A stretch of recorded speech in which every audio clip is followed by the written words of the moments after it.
ভালোবেসে নবীজিকে ভালো হৃদয় মাঝে ধরে রাখব, নবী নবী করে আর কত হাল আমি কাঁদব। একটা জবান বন্ধ রাখবেন না, মহব্বতে মায়ার সুরে বলুন সুবহানাল্লাহ। আমার ভাইয়েরা, গায়ের মধ্যে কোনো কাপড় থাকবো আর পায়ের মধ্যে জুতা থাকবো, আর মাথার উপরে সূর্যের তাপ থেকে বাঁচার কোনো উপায় আছে? কয় কেন?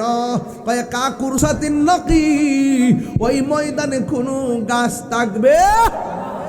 তাইলে কি উপায় হবে আপনার, কি উপায় হবে আমার? আল্লাহর হাবিব কই, ওই ময়দানে যখন মানুষ উঠব,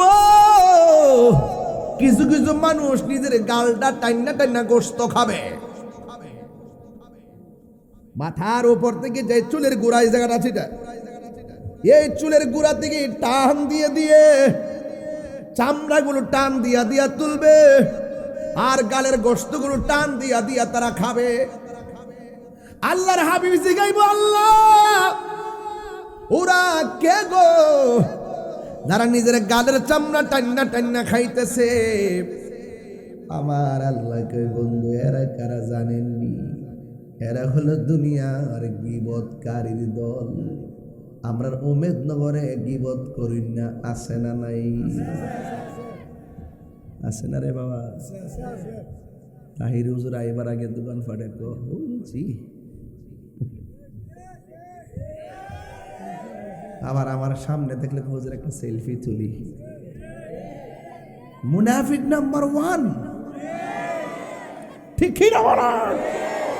মুনাফিক নাম্বার 1। এই মুনাফিকদের শাস্তি আছে না নাই?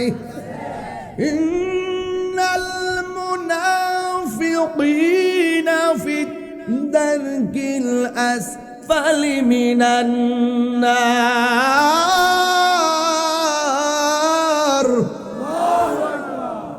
মুনাফিকদের অবস্থা বেহেশতের ভিতরে, ঠিক কিনা? দেখো ঠিক বলি, মাথা ঠিক না বেটা। কি থাকো এটা, কিতা কইলে রে বেটা, বুঝা কইতা নি? মুনাফিকদের অবস্থান কি বেহেশতের দুজকে? উপরে না নিচে? আরো বড় করে, উপরে না নিচে? হ্যাঁ,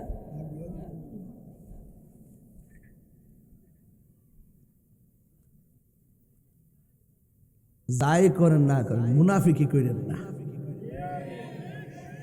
আঙ্গ দেশে এখন মুনাফিকের ফ্যাক্টরি খুলছে অনেকে।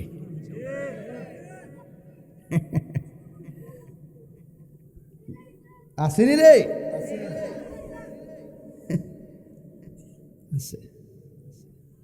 মুনাফিকদের অবস্থান কি